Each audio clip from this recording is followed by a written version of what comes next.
Well, a couple of things. The idea of misconduct existed in this country not too many years ago. And so these Senate Republicans say, well, what he did was wrong. Okay, but what's the consequence?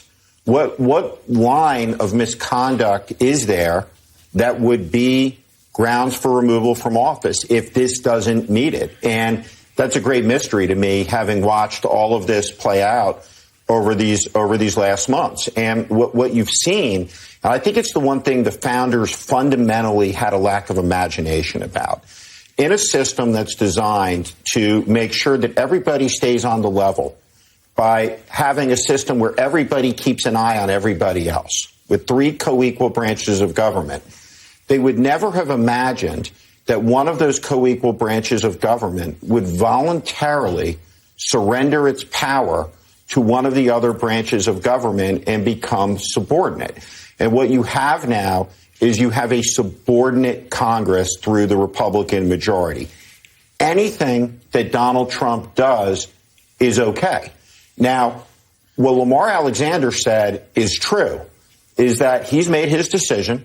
He's pointed out that there was misconduct, but he has, and the senators have now pushed it back to the American people to decide. Mm-hmm. And so the American people, in the oldest constitutional republic in the world, will have to decide, do we want to have at the head of our country a president, or do we want to have a king?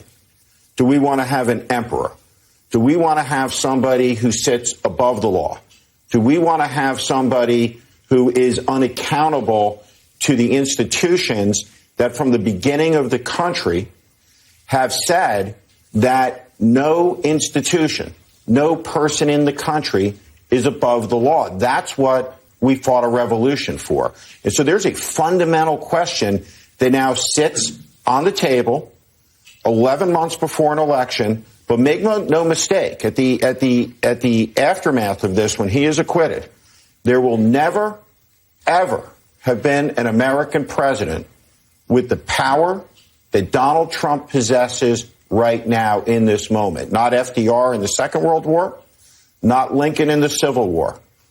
No president is as powerful as Donald John Trump in this hour as we get ready to see his acquittal play out. And